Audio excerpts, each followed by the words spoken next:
everyone, and welcome to episode 6 of Superannuated Starman. I'm your host, Sean Ryan, and back with me is Chris Duerksen. How you doing today, Chris? Lovely. How about you? I'm doing fantastic. I'm really pumped up to talk about Sonic the Hedgehog. And I also need to introduce our now permanent of our team, returning for his third episode, Cory Braucks. Cory, how are you? Huh? Oh, yes. Hello. How are you today? Oh, what a joker. Fantastic. Before we get started, I want to talk about a brief history. I say brief, but I wrote quite a bit here because there's a lot to talk about.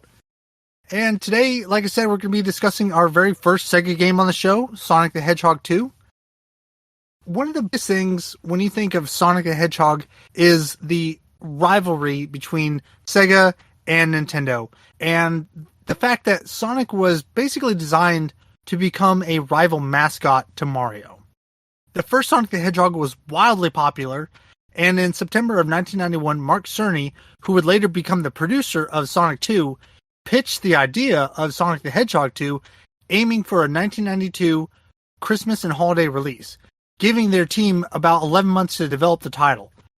Sega's management initially turned him down and killed the proposal, believing that it was too early for a sequel, but then later reversed that decision about 2 months later that would cut their development time to 9 months. So they only had 9 months to make this game. Because of that, and some other factors, the game had a very troubled development, because several of the Japanese developers had to apply for work visas in order to come to America to even work on the game. Once visas had been approved, another major hurdle for the development team appeared in the form of cultural and language barriers.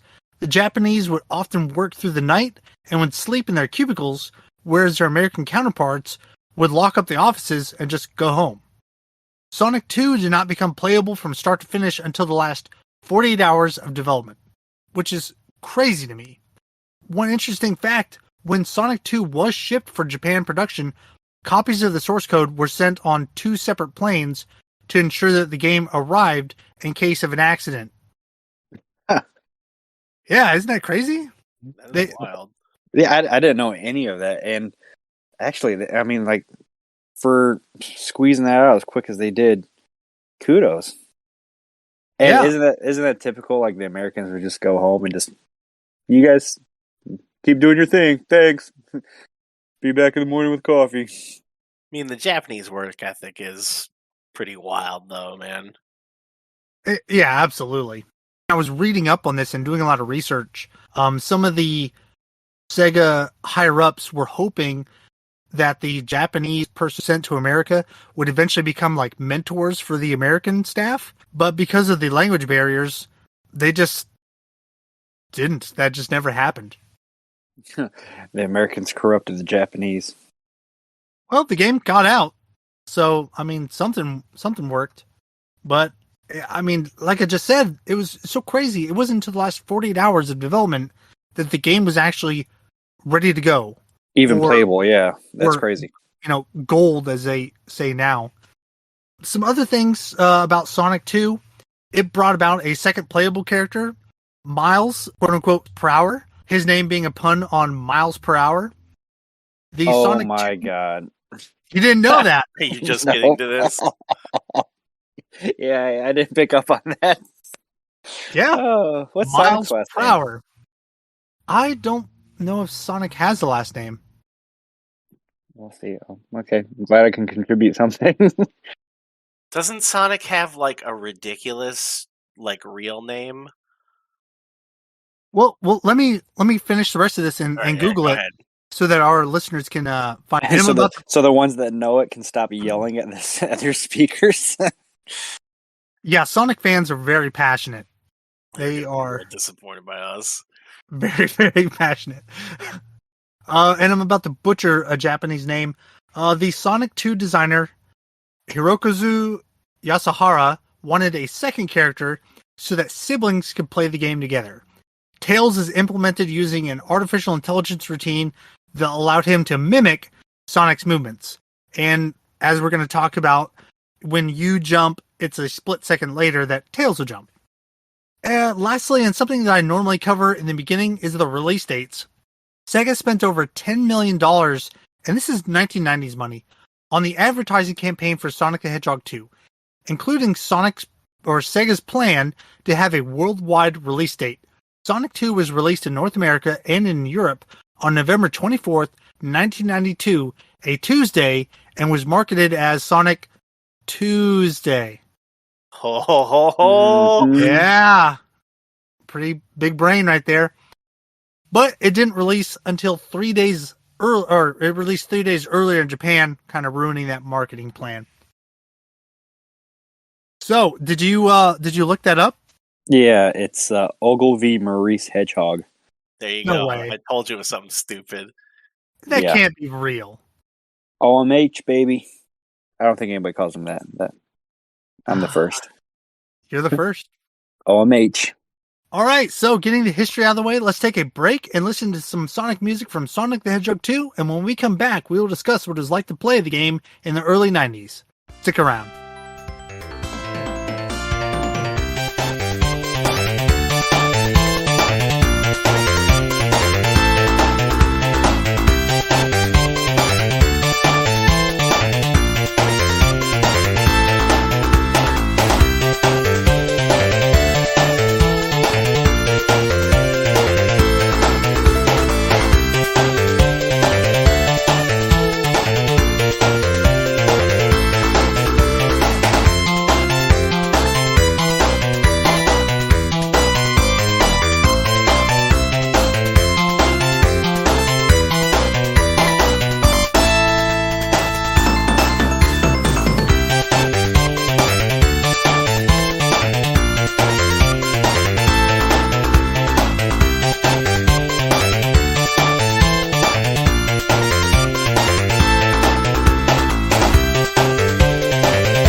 And we're back.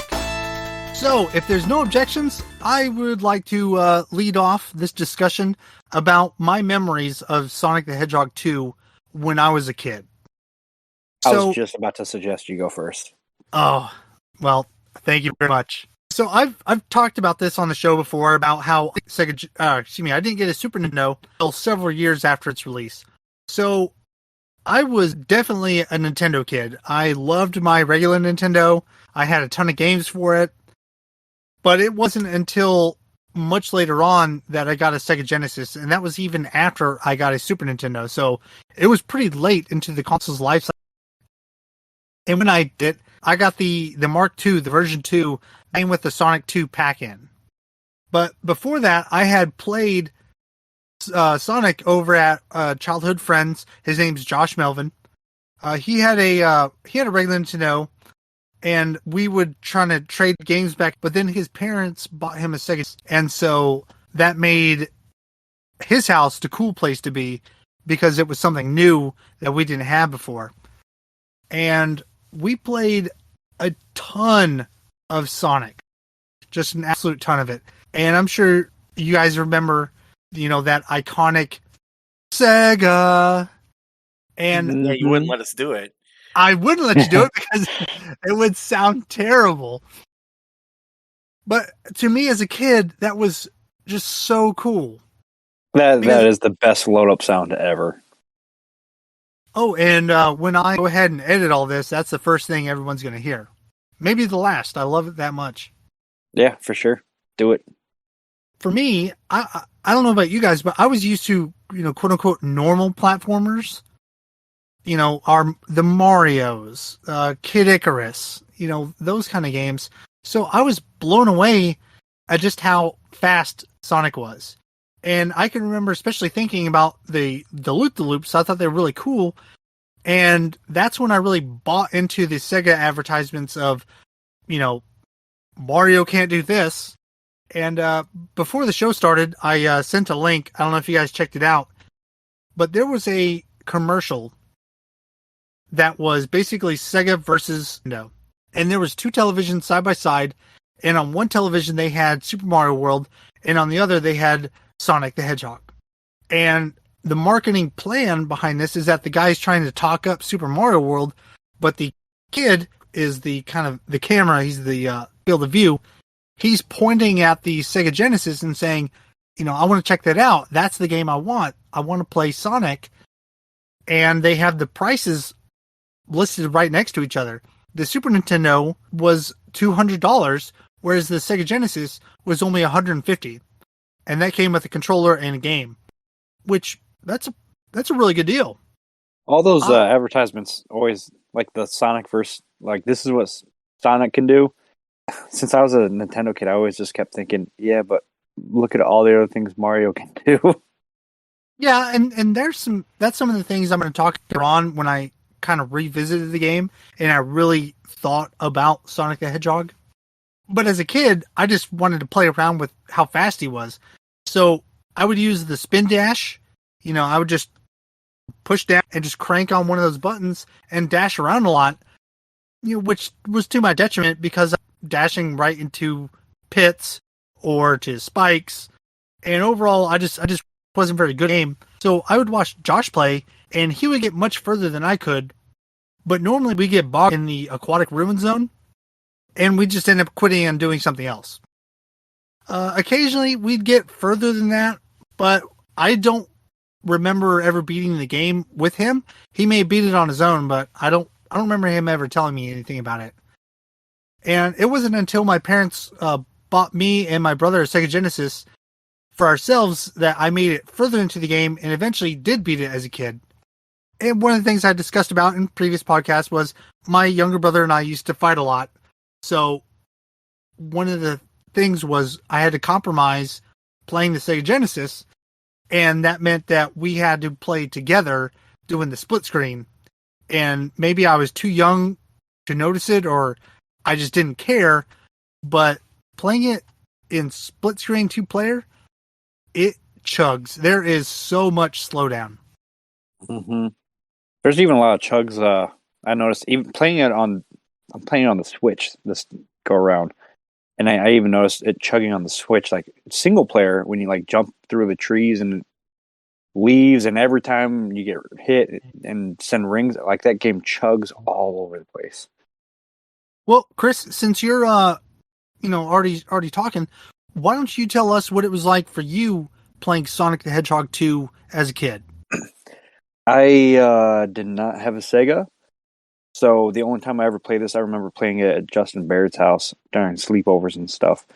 Didn't play much of it, mostly just did the 2-player race thing down the slides and stuff.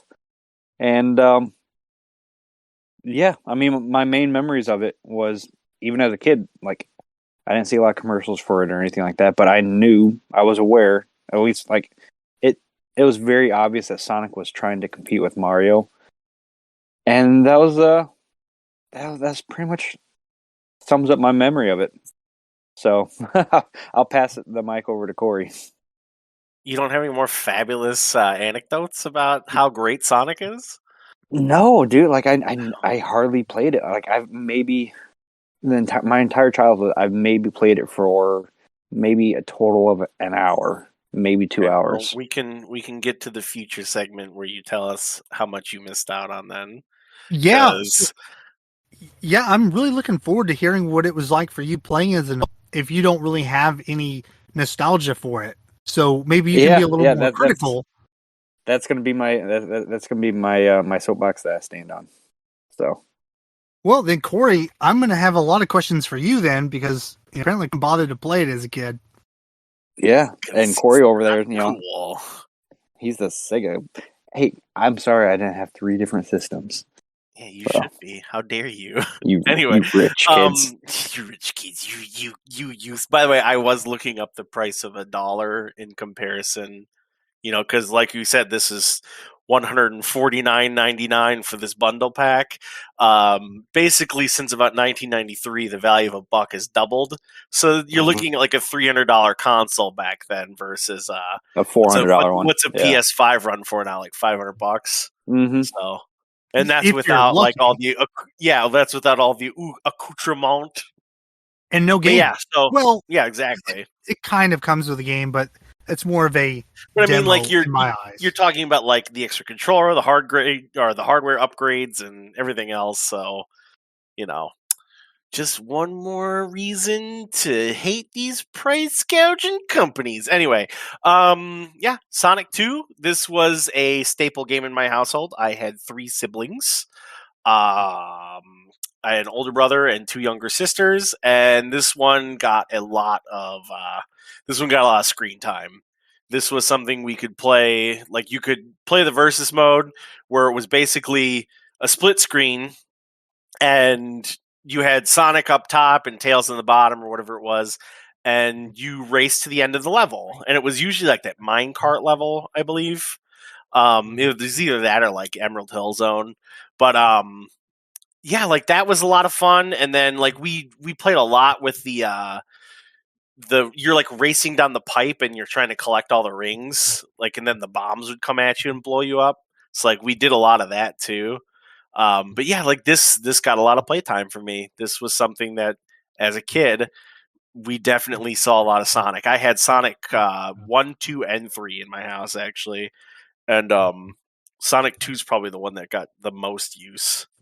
Did you ever have the Sonic and Knuckles game cart where you can plug in another Sonic game on top of it? No, I didn't, but we had Knuckles in 3, I believe, right? Yes. Yeah, we had the original game, but we didn't have like the magic like multi cartridge.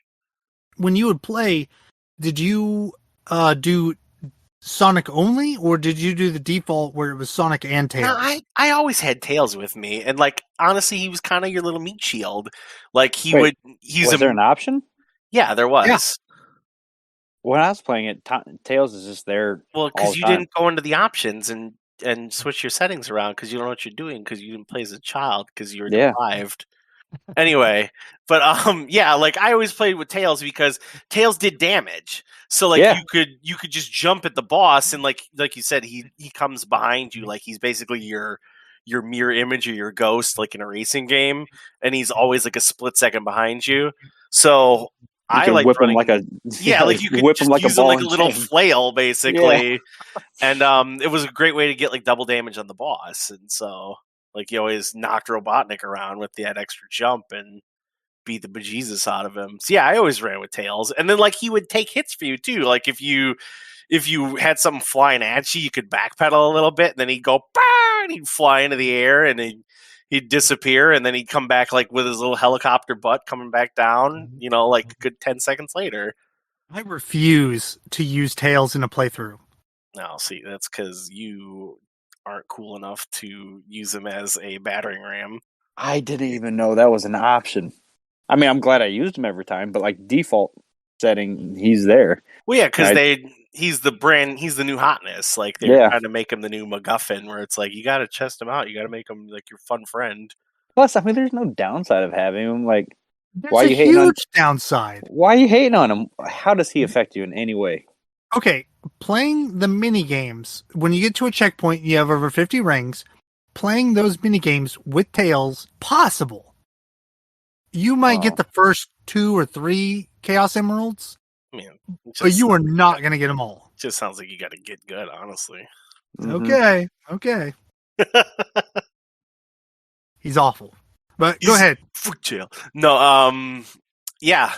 No, it's fun. Like we used Sonic 2 quite a bit, and like I always loved the color and the sound and the audio, and the graphics are really fun, and you had like great levels, and I just remember the music like to this day. You know, even before this playthrough was like, oh, you know, you could sit here and someone would mention Sonic and you immediately think of like like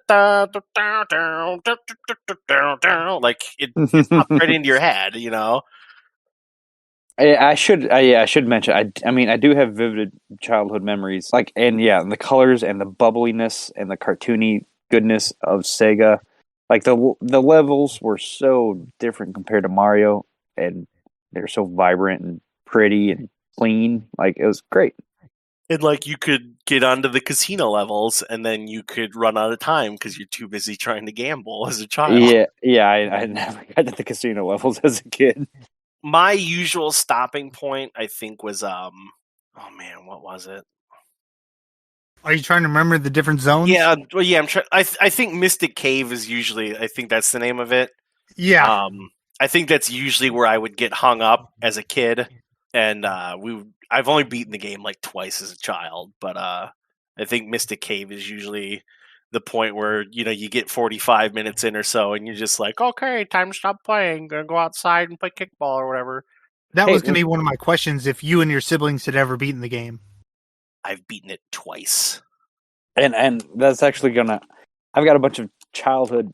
I'm going to ask you a bunch of questions that a child would have asked another child while playing this game, if that's all right with you guys. Well, let's hear them. Yeah. Okay. So first, I was wondering, since this is like the most detailed played through I ever did. So I didn't Google any of this because it's much more fun to talk with friends about this and discover this with you guys instead. So, are there warp zones in this game? No. So there's no way to skip to the end of the level like you can in all the Mario games? No. Because there is a level select, but that's only to go to a particular level, not anywhere within the level. Oh, okay. So there. How did I miss the level select?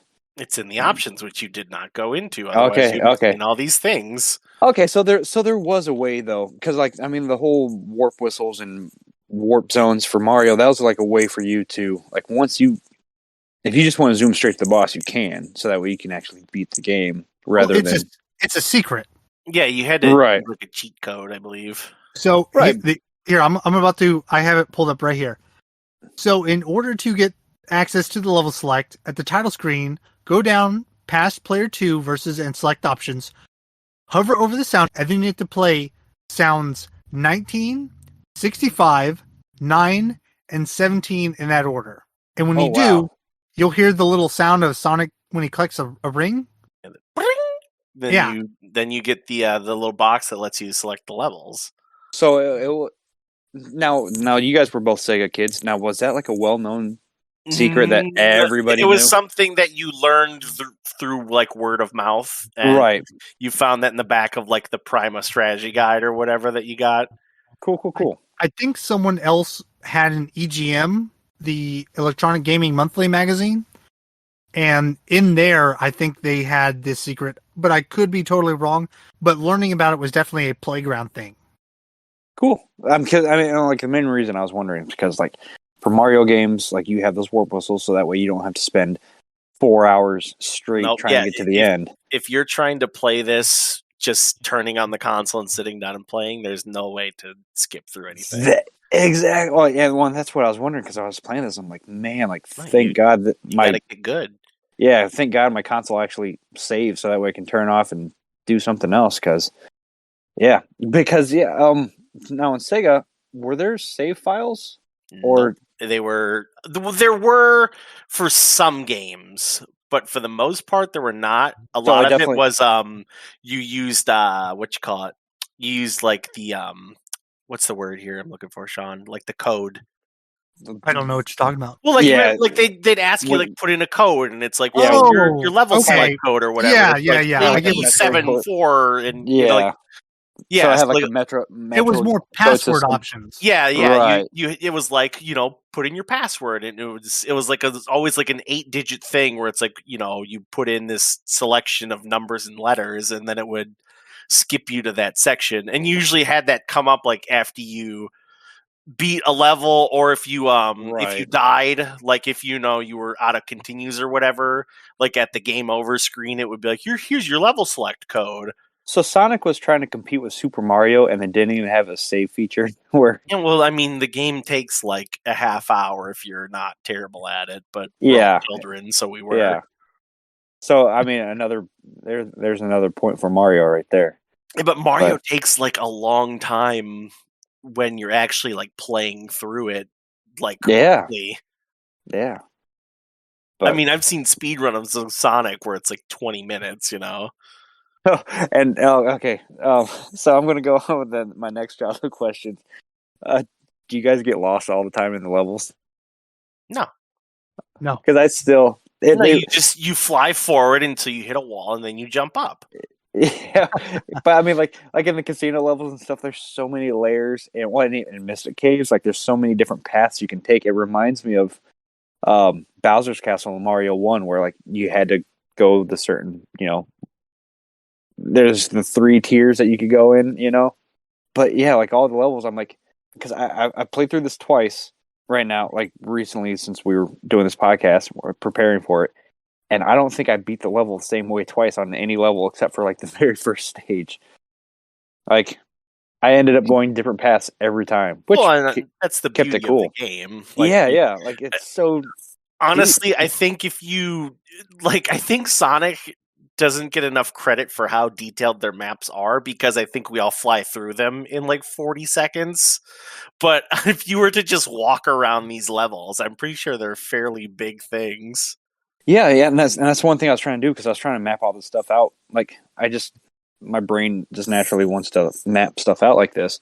So I'm drawing a little line, kind of like in the old Nintendo strategy books. Like how it shows you like the line of the level and just shows you going along pretty much in a straight line for everything. And for these Sonic levels, I was trying to do that in my head, and I'm like, wait a minute. No, you can't, man. Exactly. There's too much up and down, and you're going too fast. It branches off here. Oh, I'm doing. There's so many places where I would stop and like go back and be like, ooh, I missed something, or stop and go back and take a different fork in the road. And the levels are short if you just fly through and just keep going. You can finish each level like in a minute or two, but there's so many different layers. And I think that is one of the cool things is like, so, Sonic has the innate ability to go fast, as it were, and then you can push down, and then you charge him up, and he does his shotgun forward dash, Sonic spiral basically, and it's really cool. Like depending on where you are on the level, and like when you use those mechanics, and like if you decide to jump or somewhere you haven't jumped before, like you end up in different places, like almost every run. Yeah. And sometimes you go up, sometimes you go down, sometimes you crash into something and it stops you in your tracks, and you have to, pick up from a new space. Like, and the game is basically like a speed run. It's got to go fast, like got to make their way through the level as fast as possible. And I think that's super cool that the way they've laid these out, especially because if you are running along and you come to like a loop-de-loop or something, you can jump and you can force yourself into one of these like spins. You can clip through terrain in this game, which is really cool. Yeah, until you clip through a bridge and die. Well, yeah, but don't be bad. Yeah. But yeah, I love how my whole thing is just, you're terrible at this and you should get better. but no, I mean, it is cool though. Like, you're playing, especially like the chemical plant and stuff, like when the bricks are going up and down and you have like those platforms and there's like a lot of like up and down ramps and stuff, like you can bypass a lot of those floors and you can jump through them, and you can like connect to like a downward like ramp mid jump or something, and you end up on a completely different path because it shoots you up in the air. Like those are some of the fun things about this game, is just it's like I'm going like a bullet in a gun, and I'm just flying along. And you have to react to everything. There's no planning. Yeah, and as I was doing that, like every time I switch courses, I'm like, wait, did I just go the wrong way or something? And I still always end up at the finish line, no matter what. There's no wrong way. Yeah, exactly. You just go forward. You just go fast. Yeah. So, all right, those were my questions. And sorry, that kind of bleeds into my experiences as playing it as an adult.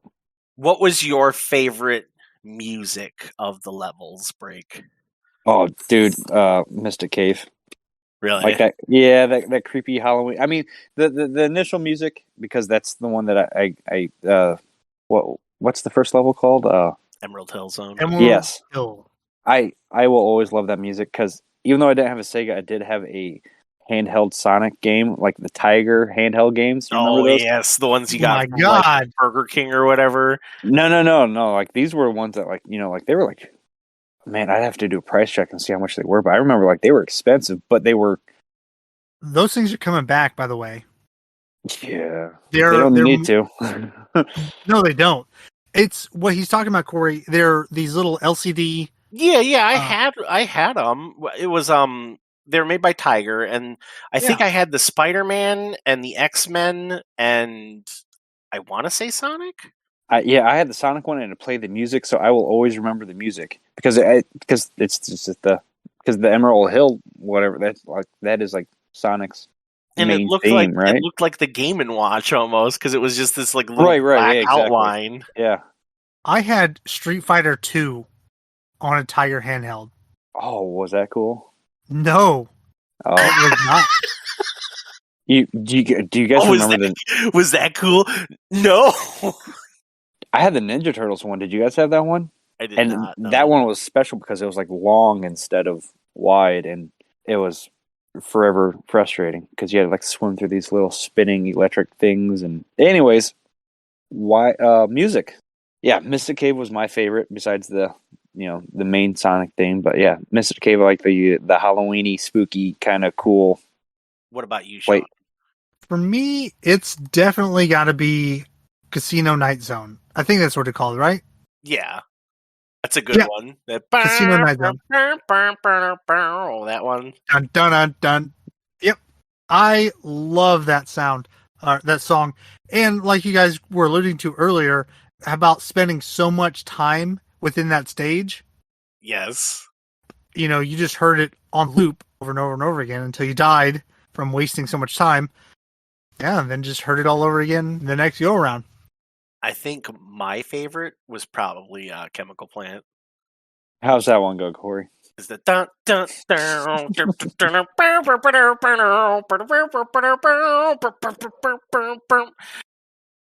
Fortunately for everybody listening at home, all of these songs that we mentioned, the Emerald Hill Zone, Chemical Plant Zone, and Casino Night Zone, are going to be in this episode. Oh, there you go, because we picked the best ones. Yeah, so you don't have to rely on Corey's beautiful renditions. You will get the opportunity for $1.99. You will be able to buy them on some sort of place as a cell phone ringtone. As a ringtone, yeah. Corey, anything else you wonder about what it was like playing this game back as a kid? No, I don't know. I mean, like this is, like I said, this is probably one of the ones that got the most time on the console. It was very, easy to pick up because it's a short game, and like we were saying, the replay value is just going fast. Like it was a whole like competition sort of atmosphere. So this one was an easy one to play, and it's fun and it's fast paced, and the colors are bright, and like as a kid, that's really all you needed. And the music's great, and it was an easy thing to switch off with too. Like if you died, you could just pass the controller and be like, "All right, here, it's your turn. Quit bugging me," Yeah, it was not that simple in my household. Well, sure, but like, I mean, I had faith that my siblings would die, and then I would be able to go next. So, did all four of you play at the same time, or was it usually? It was usually like 2 or 3 of us. Like, I mean, as my sisters got older, they stopped giving a crap. But I mean, it was something where like all the kids could agree on this game. Like, my sisters would really push for something like Aladdin. And honestly, I don't know why, because that game's impossible. But and then like we would want to do something like Shinobi or Street Fighter, Streets of Rage or something. And then this was kind of like the happy middle ground where everybody loved Sonic. So this is something you could put into the console without, starting a fight. Speaking of Aladdin, I would love for us to play those games. And I'm talking about the Sega and the Super Nintendo variants. I don't have 6 days. Like, well, Aladdin, and like I don't think I've ever gotten past like the 3rd level of Lion King, for example. Like those games are so hard. I don't think anybody's gotten past the 3rd level of Lion King. There's one guy on YouTube right now that is lording it over us, but no, they're so hard. I don't know why. Well, one of the big reasons, supposed reasons, is that a lot of Japanese developers felt that with the American rental market, that if games were too easy, they could just be beaten in a weekend, and then there's no need or reason to buy the game. So I'm sorry to cut you off, but both those were made by Acclaim too, weren't they? I want to say yes, but don't hold me to it. Are you looking it up? Yeah, I am actually. So while you're looking that up, all those games are just ridiculously hard because of the rental market. From what I've learned is that wasn't really a thing in Japan. So because Americans did have rentals, which is one of the reasons that all of us were able to enjoy so many different games, because of that, they had to make sure that there was some value to their games. And they chose that value by making it ridiculously hard. Makes sense. Which, hey, aren't we all glad that they did, though? Because, like, how many of us, like, out of the three of us and out of people in our age group, do we know that, you know, when I was, kids, their video games are too easy these days, you know? And I think I showed you that video. There's a video of teenagers playing Mario or something, and every single one of them died of their very first mushroom. Like, it's bragging rights. Like, we're so much cooler because we had harder video games. So they were made by Virgin Interactive, and they were developed by Westwood. So the guys that made Command and Conquer helped create these disasters that destroyed their lives. Those games are so hard. They are hard, and they're legendary because of it. I'm putting it on my list. Maybe you won't let's combine feelings about it, but play it like a month or something. We'll definitely figure out how we're going to incorporate this into the show and how we need to plan the amount of time it's going to take to play both of those games. I'm going to watch a guy play it on YouTube, and I'm going to tell you that I played the game. Like, oh yeah, I remember that level. Yeah. No, but yeah, I'm sorry to derail Sonic here, but those games are very, very hard. Mm-hmm. And Command and Conquer, guys. Damn you, Westwood Studios. Maybe your sisters were just better gamers than you. Maybe. They were also stuck on the first level, so I don't know why you're trying to throw shade. Anyway, Sonic, our good blue friend. What were we even talking about? We were talking about the wonderful music and playing as a child, which apparently you were stripped of. Yeah, and in hindsight, I wish I did have a Sega, and I only knew a couple people with a Sega, and I always thought Segas were super cool. Sega did flex with the whole graphic side of the market, right? Blast processing. Well, and Sega does what Nintendo don't. Yeah, and Sega, just especially as a young boy who thought if it looked like everything on Nintendo was much cartoonier, and Sega was awesome and had comic booky graphics, and I don't know, like it just seemed less little kiddish. Sega was for the cool older kids. I mean, Sega Genesis was that 32-bit, Man, there's so many games I want to talk about now on Sega Genesis. This is really amping me up. Get the pencil out. We'll record next week. Oh man, we got to loop it back to Sonic, but yeah, focus. Yeah. Okay. Are we on the adult playthrough yet? No, we haven't taken the break yet. We're still. Well, I was gonna say, is this a good time for a break? Put the music in. All right, so let's put that music in right now. Stay tuned, and when we come back, we're going to talk about what it was like replaying Sonic the Hedgehog 2 as an adult.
And welcome back. I hope you enjoyed that good Sega Sonic the Hedgehog music.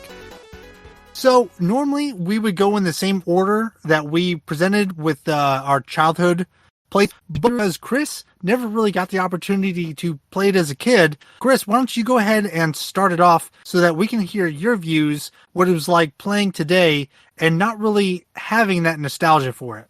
Alrighty.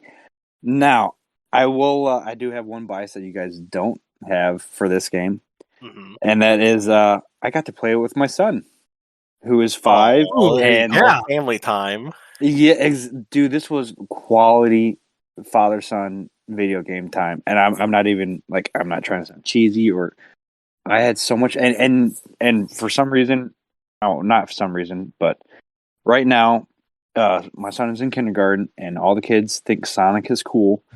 And so when he saw me fire up Sonic for the first time, he just right away, "Ooh, can I play? Can I play?" I'm like, "Yeah!" Like, and this just happened to be a 2-player game, and the whole, being able to do like when he's playing as Tails, like because you can either play a two-player versus, which is we spent a lot of time right out of the gate, like just playing the versus mode over and over, and I had a blast. Did you destroy him in versus mode? At first, yeah, like in the half pipe, yeah.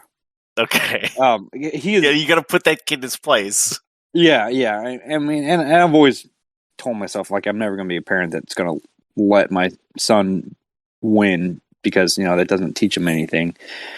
But in the half pipe, I destroy him. But then when we actually started playing it in the levels, like the split screen race thing, I was going for the rings and stuff, and I wasn't really paying attention to what he's doing. And he's just, I gotta go fast, and he would just threw, and he kept beating me over and over in Emerald Hills because it's a super simple stage. There's no holes to fall through, or you're not gonna fall through the level or get spiked that often. And he would just fly straight to the end, and so he beat me in on those stages repeatedly until I started doing the same thing. Do you know if he took the same route every time, or did he try various different ways of getting through the level, trying to get faster every time? No, he's just he goes until he hits a wall and then he jumps and just keeps going. I told you, man. That's how you do it. That is how you do it. Listen, you gotta go fast. You go until you crash into something, and then you go up. Yep. Yeah, that's exactly what he did. You were like, "Oh, these levels are so big. Look at where all these coins." Nope, go fast. Yep. That's why you lost. Yep. And he would beat me at Emerald Hills, but then we try the different stages, and then it get difficult, and even on the race mode, like, because it's if he's not having fun, I'm not having fun. So then I'd stop and like in the casino nights and Mr. Cave race levels and stuff, I would stop and be like, "Hey, no, follow me," like, and have him like jump up and follow me and kind of guide him through, and then he'd zip ahead at the very end and still win. But no, we had a lot of fun doing those, and then even playing through the gameplay, like where he gets to control Tails. It was awesome because it reminded me a lot. If you guys ever played Super Mario on the Wii, where the other players, they have the little bubble that can just kind of float along. Yeah, that's how this was. So he's not great at video games by any means because he really doesn't play them that often. So this was perfect for him because I could be Sonic and get through the level, and he could get spiked 100 times and still just keep catching up and keep floating through the levels, and he had a lot of fun, and he would get excited when we beat the stage, and and there were places like in there's some levels I can't remember what they are where or you need to pull a lever and the other person can jump on ahead and get to some cool little secret spots. Like the minecart levels where you can pull things down. Yeah, and we had a lot of fun playing that, the two of us. But I will admit I did not beat it with him. I beat the game solo rather than, or with the CPU Tails following me rather than finishing it with my son. But yeah, we had a blast playing this and discovering this game for the first time together, and yeah, this game will always have a little special spot in my heart now.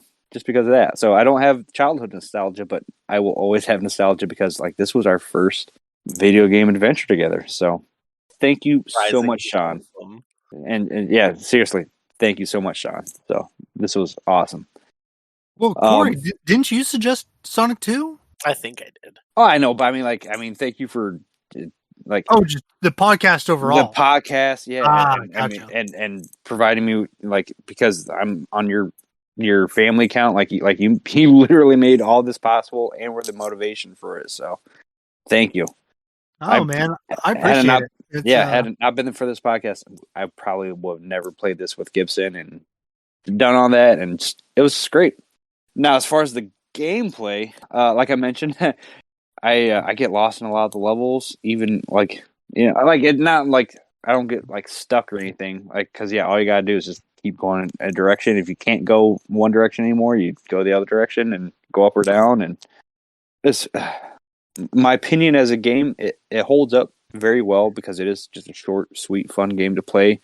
But as a comparison, because this is a platformer, and I've mentioned in previous episodes, I compare all platformers to Mario because that's my home base.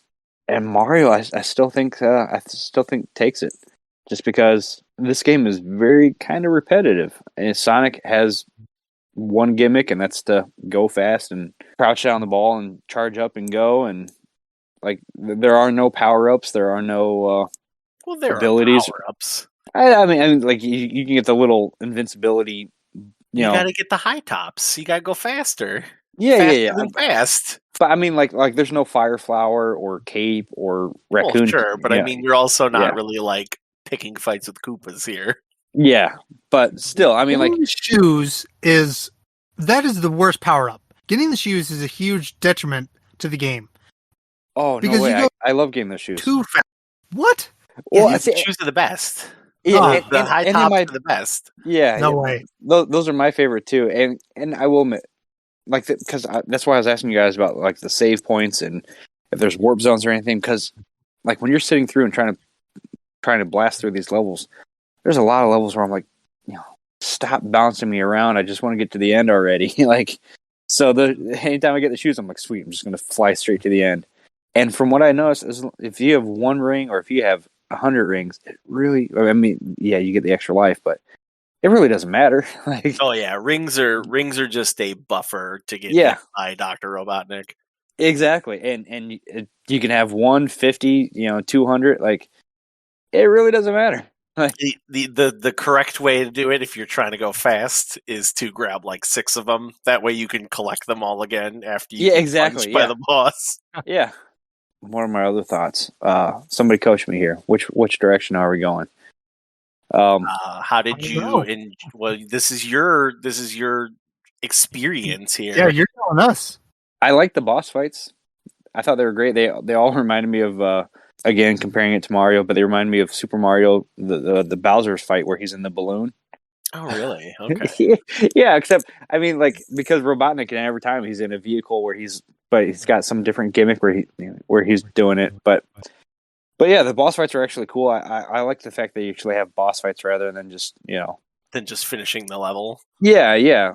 Like each zone had a climactic ending where felt like you're getting closer to him. Oh, then especially like when you got to the was it the airship where you finally see Metal Sonic or whatever Robo Sonic like when you get into space or whatever.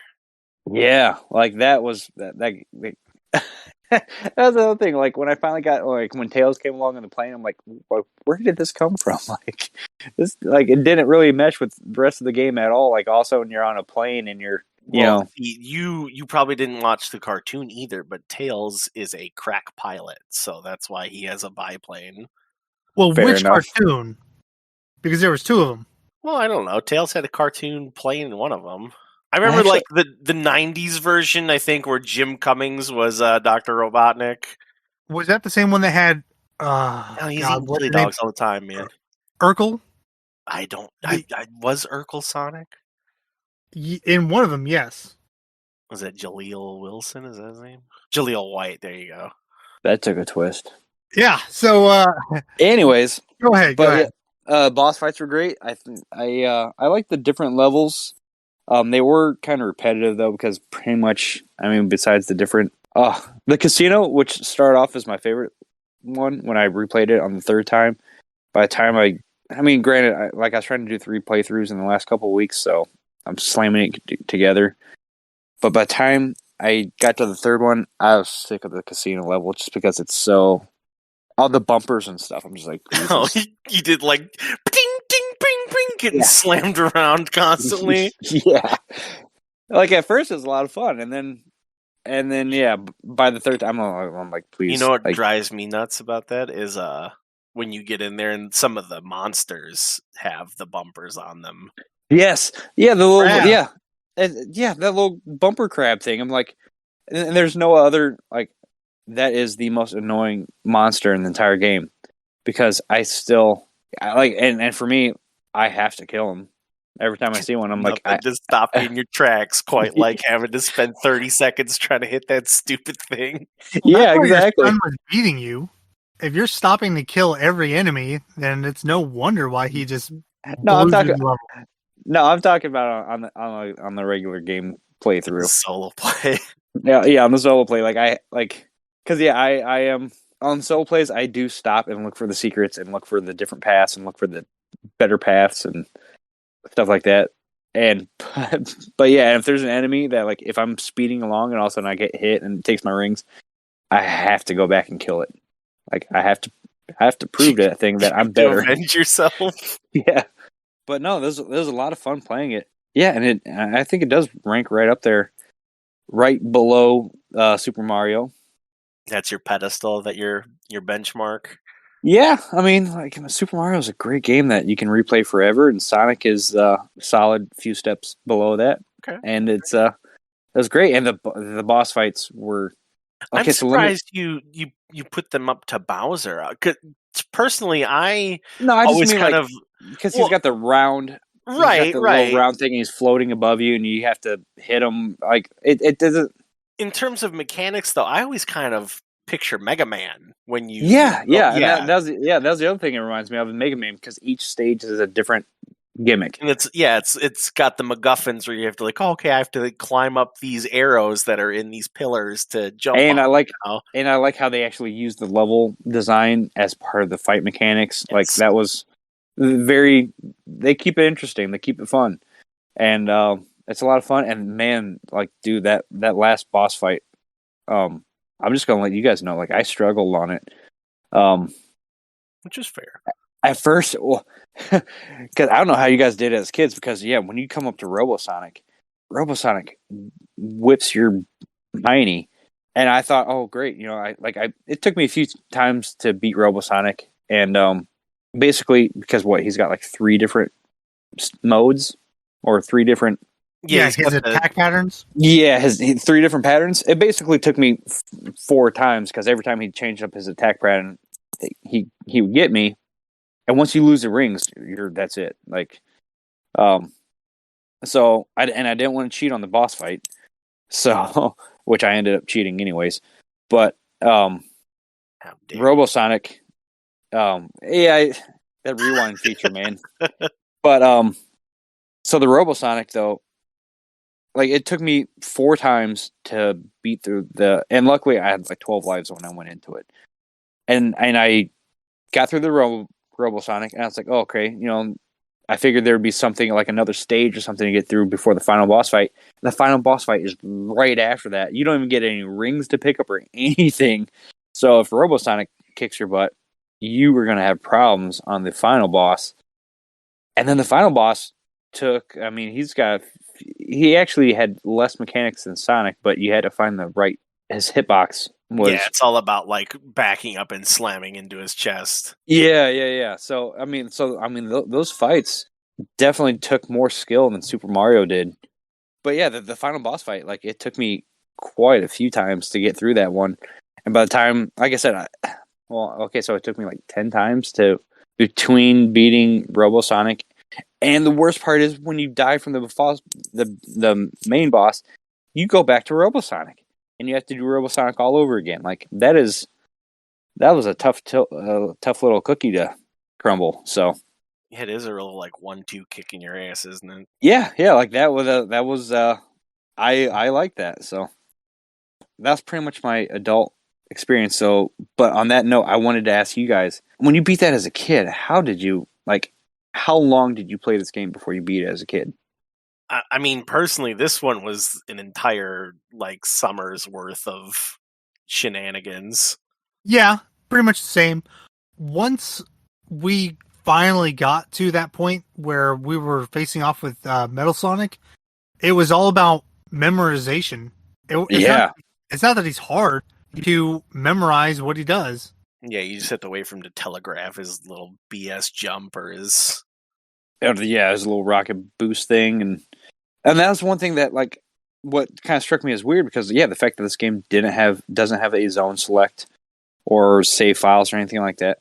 That means you have to get through this entire game in order to learn these boss fights, which I would assume would mean lots of repeat plays and honestly I think that really lends a lot. Like you said, they slammed this game out in 9 months or something like that. Like, but I think the design and just, I don't know if that was just a happy accident where it kind of worked out that way, but like I think that probably, like in hindsight, like if I would have had this as a kid, that would have led to lots of replayability just because of the fact that it is kind of a short game, which is nice, but kind of like what you're talking about with Aladdin and stuff, where like the difficulty keeps you coming back because you have to get through the whole game just to practice the boss fights. And then once you got it, you got it. By the way, it was Sonic the Hedgehog, circa 1993, with Jaleel White and Jim Cummings was the cartoon. Just to clear that up for you. Cool. I think I remember seeing a couple episodes of that show. I can't remember. It was like one of those Fox Saturday morning cartoons. Yes, yeah, totally. Anyways, so Bobby, Sean, don't you know? this is a great segue. How was your adulthood experience of playing the game?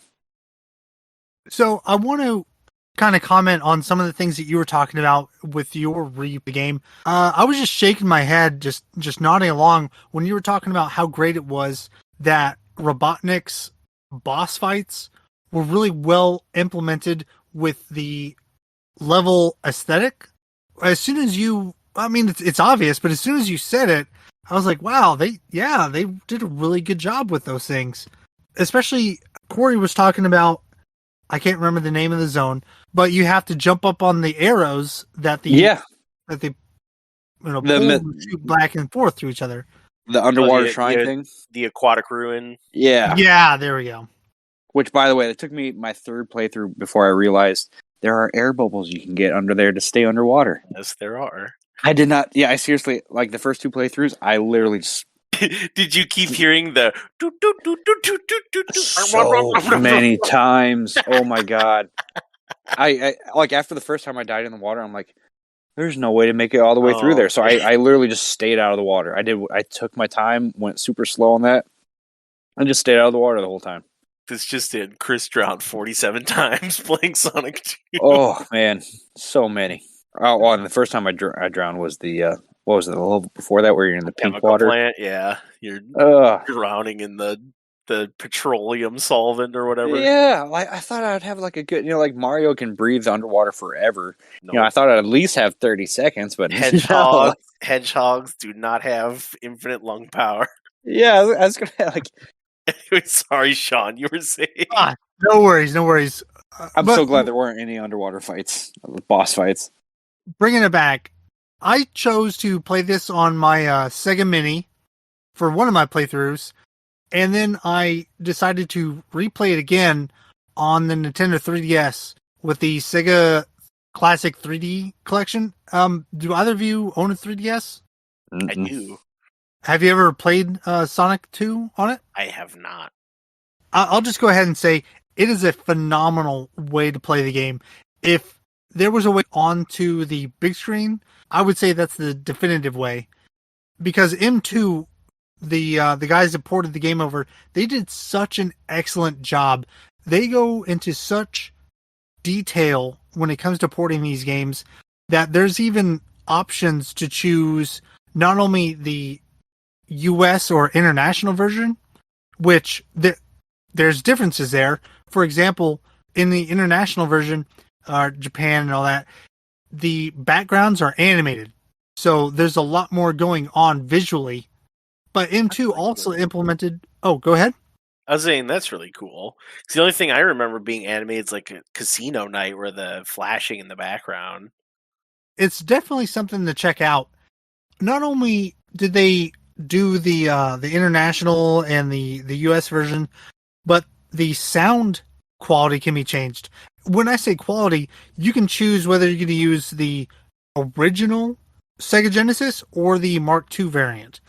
From my understanding, I could be wrong there. But appearances with how the sound chip worked, and that slightly affected the sound. So if you grew up playing it on a certain system and you remember it a very specific way, they incorporated a way for you to authentically recreate that. Oh, that's cool. What were the big differences, though? With the sound? Yeah. It all sounded the same to me. I tried it out, but I don't have... I'm not a huge Sonic fan.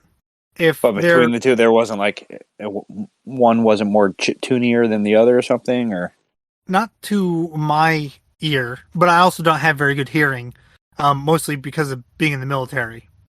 Fair enough. So on top of that, the 3D option was obviously why you would play it on a 3DS. They not only have the pop out, so that it looks three-dimensional to you. There's another option. I had it written down, but I believe it's called Pop In, where you look like you're looking into the system. Ooh. Oh, that's cool. It looks amazing. So if you ever get the opportunity to play it like that, I highly recommend you do, which kind of ties into some current video game news. The Nintendo 3DS eShop and the Wii U eShop will be shutting down in 1 year. So any games that you want to buy on there, you have a year to do it.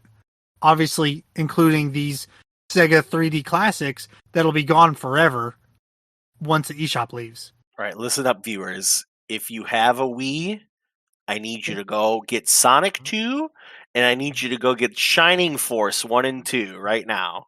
Go do that. Pause the show. Go buy those. All right, continue. A Wii U, not a Wii.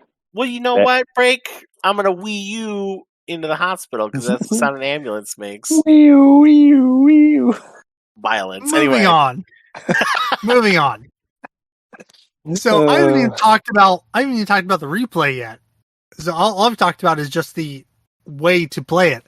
But playing it, the very first thing I thought of, because I wanted to give a little bit more critical, thought to this game, was just how genius it was to have such a simplistic button layout.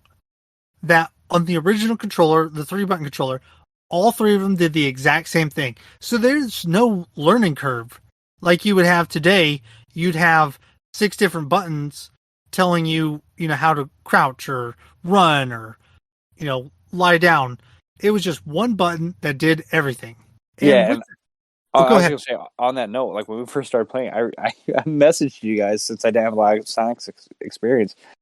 Or I just asked you, I'm like, is there anything else to do with these buttons besides just the ball thing? Ball thing and jumping. Yeah, that's it. Like that is kind of I was expecting more, and there just wasn't, which is kind of cool. A D-pad and one button. That's all they needed. My parents did not play video games, with the exception of my father played some PC games. He had a Commodore 64 and played a lot of games there. And when we had an IBM, we played Zork. I don't know if either of you are familiar with it. Mm-hmm. You're going to be eaten by a Gru. Oh, yeah. Oh, I could talk all day about Zork, but the only game that I ever played with my mother was Yar's Revenge for the Atari 2600. And I tried to get her to play Sonic. I showed her, I was like, it's so easy. I was like, there's just one button. But I can never get her to play with me. Because you go too fast. Yeah. And parents don't like to go fast. Get motion sickness for the old timers. And thinking back to when I was a kid playing this game, I thought about just how fast it was, just this breakneck speed. Like I was saying, all I would do was just do that spin dash through every level. Whenever I would stop, spin dash. That's all I would do. Yeah, I did the same thing. And one thing that kind of really becomes apparent is that the first couple of levels, when we're talking Emerald Hill or the Chemical Plant Zone, there's this huge emphasis on going fast. So fast that sometimes Sonic is off screen and you can't even see him. But the further you get, the more and more platforming there is, and that speed is lost. You are just kind of sometimes walking around and then jumping on things or waiting else to happen. And that momentum is gone. And like you were talking about the water levels, as soon as you hit the water, to me, the game is mentally over because it's so slow. Yeah, that's definitely true. I didn't mention it, but as a kid, that was some anxiety-inducing stuff that here, I'll add it in right here.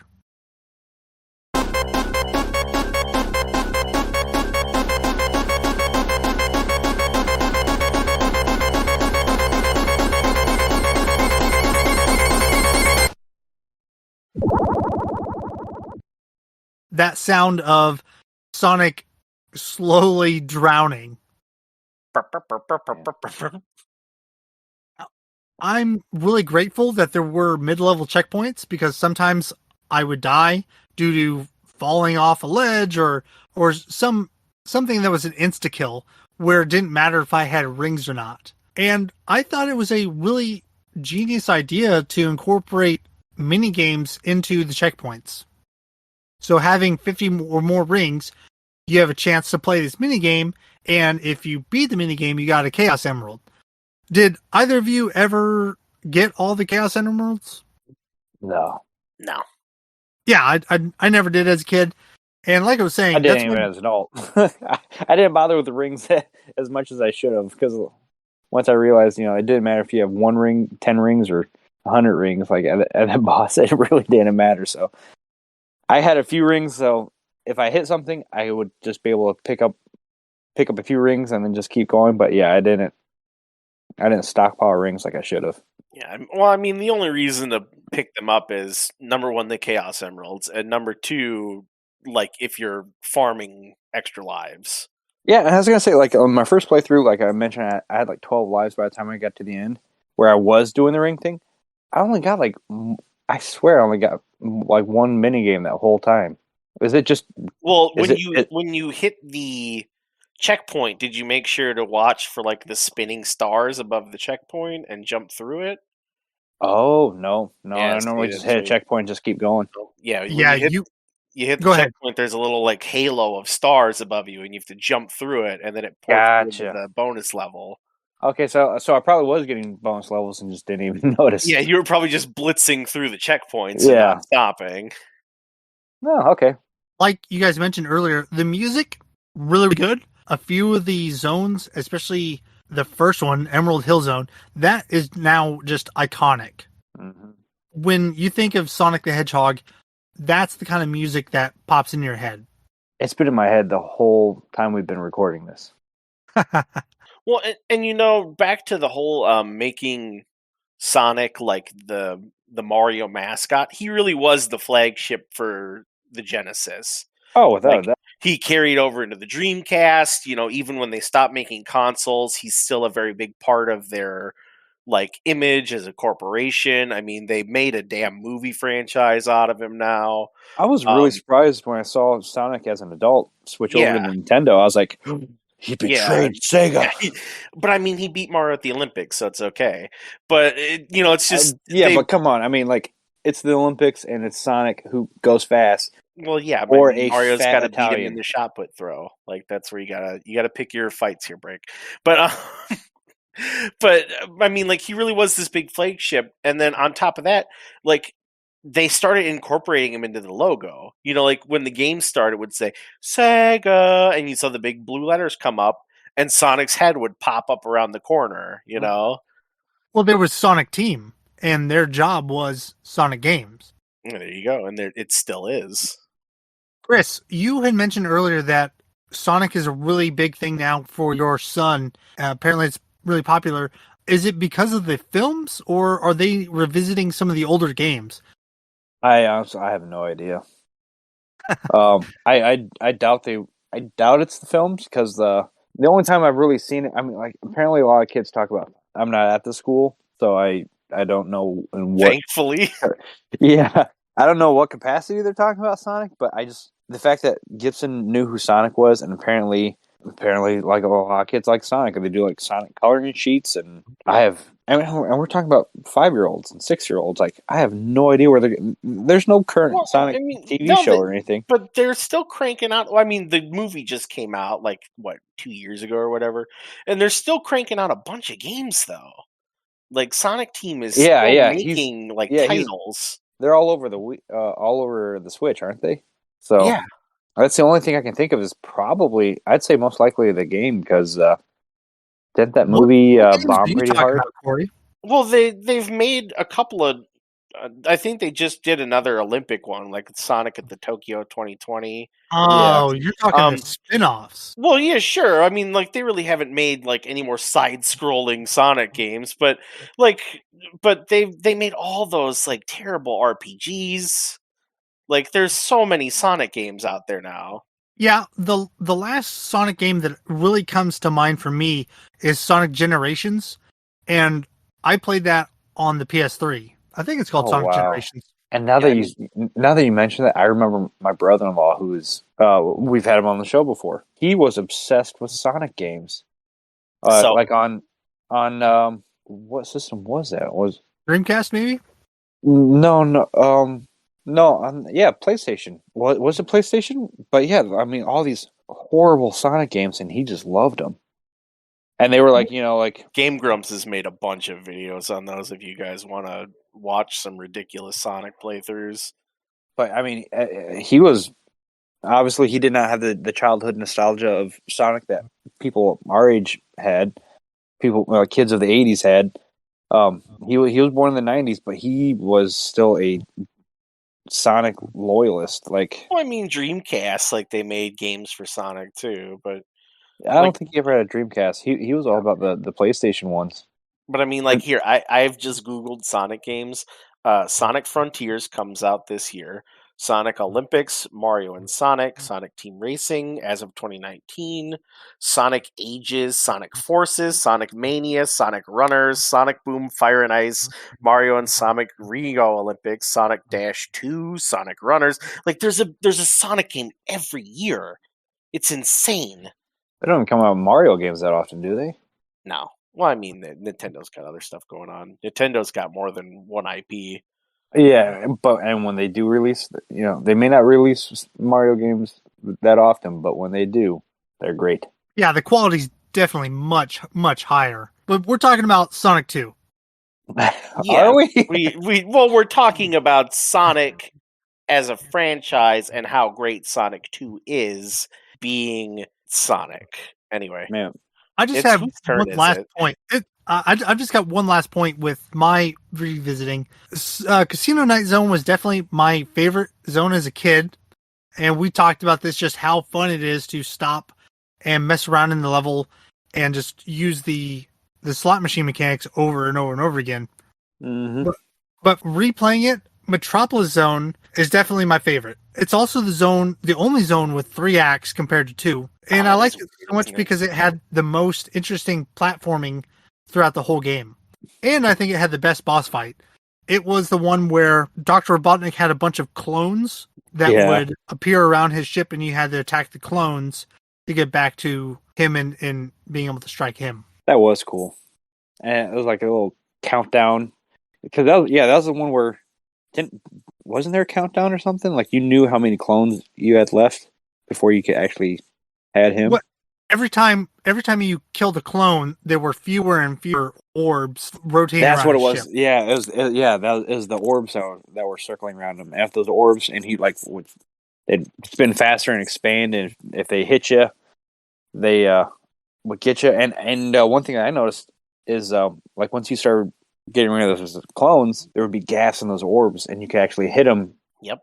Ahead of time, and you didn't actually have to one of the playthroughs. I was able to knock off like at least half his life before the boss fight was even done. And by the time that last orb came down, he just went down one shot. You can also slingshot tails at his butt to get him. Yep, because Tails doesn't care about those orbs. I wouldn't But know. Sean won't know that. You wouldn't know. You wouldn't know. But You can on pick that note, Leonardo. I'm going to pass it Man. off to you, and I want to hear what it's like for you. And how did you go about playing the game? I use the magic of the internet to play. Got it. Blockbuster. I did not dig out my Genesis from my parents' attic, who are 700 miles away. So I had to play through less than conventional methods. Oh, was that horrible? No, it was fine. I did a good playthrough. Oh, but were you able to use like an actual controller? Or were you using keyboard? I used a controller. I plugged up a Okay, that's good. Xbox controller and did it There's that way. there's nothing worse than playing games that are meant to be played with a controller and Oh trying yeah, to do it on a keyboard. I wasn't trying to do this with like the Z key and the D pad on the controller. That would have sucked. Yeah, I mean, I played through it and I had a great time. There you go.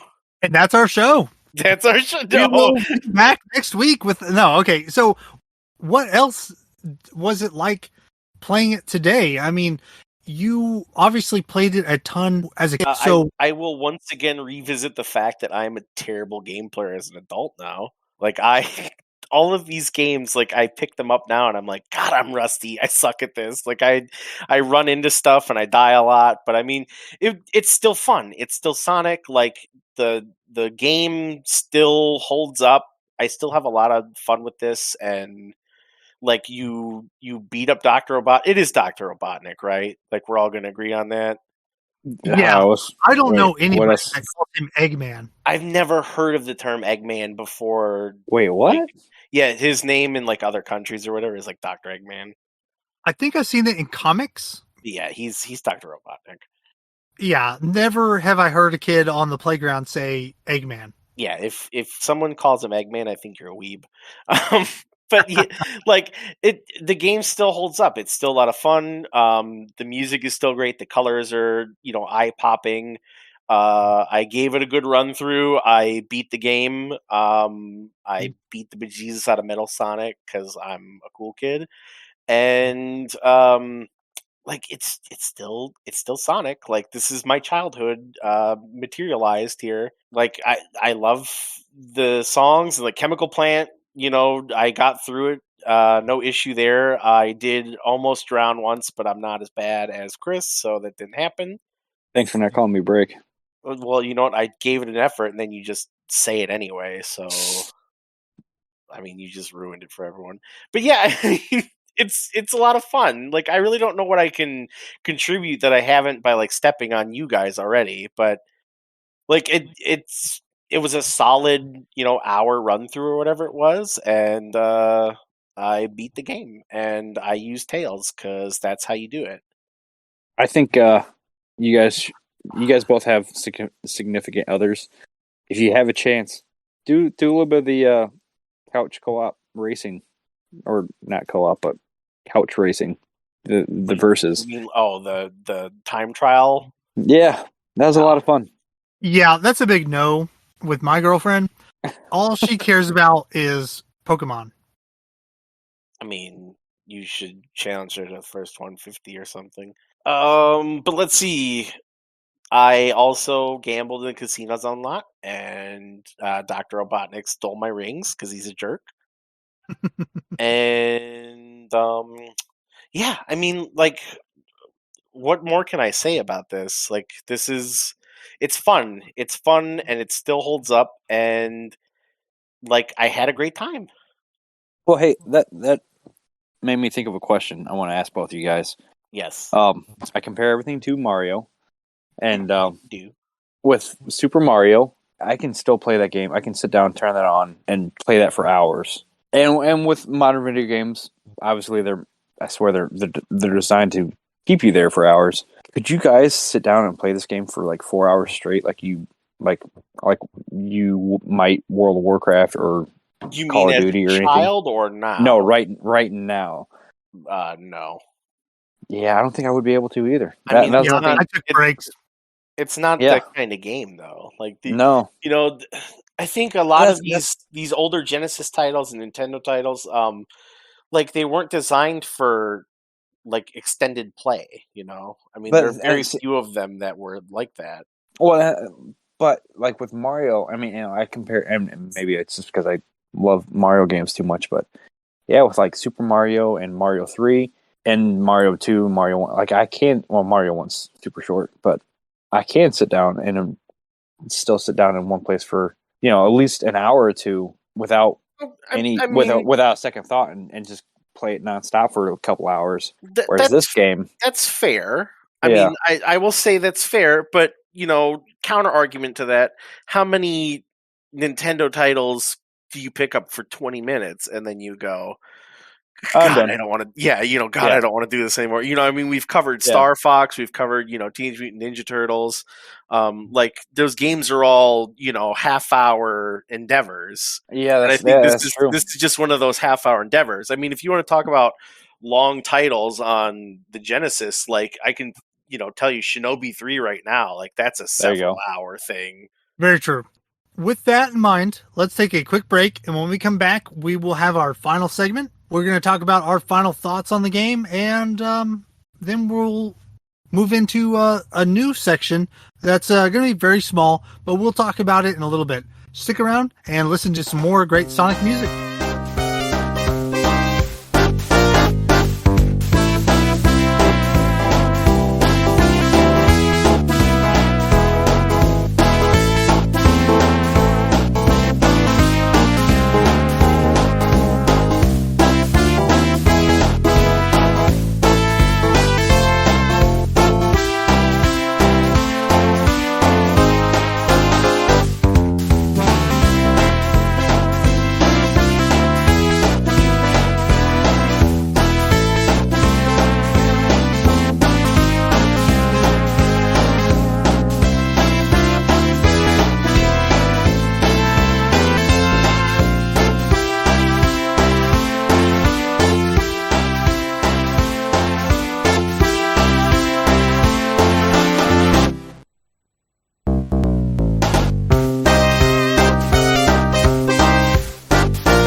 Welcome back, and we're going to be moving on to our final segment, our final thoughts of the game. Chris, you didn't really get a chance to play this much as a child. Most of your experience is now playing it as an adult and having the opportunity to bond with your son and play it there. What are your thoughts on this game? Is it worth playing again for someone that's never played it, or is it just something they should pass? Yeah, I mean, if you are a fan of video games and like the weight of video games and culture and everything, it's definitely worth playing. It's still a lot of fun. I don't know. I'd say it's a good 6 or 7 out of 10. As far as like if you've never played it before, obviously if you have nostalgia, I'm sure you're gonna love it even more than that. But for somebody like me who didn't have a whole lot of attachment to it, I still really loved it. So thanks. Okay, Cory, what do you think? Yeah, it's good. This is it's a low commitment. Like this is a one button game. It's very straightforward. It's, like we've said, run as fast as you can until you crash into something and then jump up and then continue running. And, the bosses are varied enough that there's a bit of excitement there where you can, figure out like the little tricks and mechanics to beat them. And there's plenty of like bright colors and, fun backgrounds, and the monsters are all exciting, and there's little mini games, and there's versus mode, and there's plenty of selling points on this title. I think it's a very good game, especially in the time frame that we've, talked about that it's come out in. And if you have a chance to play it, why not? Like, what else are you doing? And don't skip over the options menu, like some people do. Yeah, and make sure you set your options up instead of Chris, who doesn't know how to do that. Yeah, for me, it's definitely a game that I can come back to and pick up and play, but I definitely don't want to sit down and replay the entire game every time. Yeah, totally. Then you get to the mines, and then you realize you've been sitting for a half hour, and you get up and get a sandwich. There you go. The rest of the show, we're going to kind of have a small segment, try this out, see how we feel about it. And what I wanted to do was a retro video game recommendation or a current gen game that may have a retro aesthetic. One game I've been playing a lot of is Bloodstained Curse of the Moon. And Man. Bloodstained was a game that was kickstarted by Igarashi several years ago. I loved it. I thought it was fantastic. And with the stretch goals that came out for the game, one of them was an 8-bit version of Bloodstained games, basically like a love letter to the classic Castlevania games. It is just a really outstanding game and definitely something you should check out and pick up if you can. It's available on PSN and the Switch. I don't know if it's available in the Xbox ecosystem. Okay. That sounds pretty good.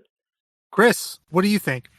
I've heard me mention this before. I'll always recommend Scott Pilgrim vs. the World, the game. If you like side scroller beat 'em up with RPG elements, such a beautifully well done game. It follows the comic storyline very well, and it's a lot of fun. And if you don't give two hoots about Scott Pilgrim, it's still a lot of fun. And oh man, couch co-op for that game is amazing. Cory? Oh man, I really did not plan. I'll give you a couple options. If you're on a computer and you like sort of colony management type of games, RimWorld has been out for a couple years, and I have sunk too much time into that recently, and I think it's mostly done by one guy. It's like a prison architect 8-bit style kind of thing where you are basically you get like this little colony of people and they crash land on a planet, and you have to research technologies and build up defenses, and there's other like little factions on the planet, and there's like a globe that you can look around, and it's got a lot of flexibility, especially with the Steam Workshop. I'll give you that one. So shout out to RimWorld for that. And then if you're looking at old school classic kind of games, I will say if you want a shooty style game, go for Vector Man. Vector Man is a great old school, real like crazy looking 3D kind of pushing the polygon count sort of game where you run around and you get power ups and you shoot little green balls at people, and you're a guy made out of green balls. So that's Vector Man. And everyone should play Ronald McDonald's Treasure Hunt. Well, that's going to be it for our show. If you would, follow me on Twitter at ReviewByte. That's BYTE. You can find us on iHeartRadio. If you want to join us on Discord, there will be a link in the show notes. Our next game is going to be Castlevania 4 for the Super NES. Lastly, a big thanks again to Meg for updating the podcast art. And Chris, Cory, I want to thank you for your time. This is going to be the longest podcast that we've had so far. And it being our first Sega episode, I think it really goes to show just how important or how big Sonic really was to us as kids. Yeah, thanks for having me. You can find Break by going to Illinois and looking into his windows. And don't find me. I don't want to talk to you. All right. Well, thank you all out there very much for listening to this podcast. I really love doing this. It's a passion project, and it's just awesome to see the downloads after every time I publish a new episode. So thank you all out there very much, and hope to see you again. Bye.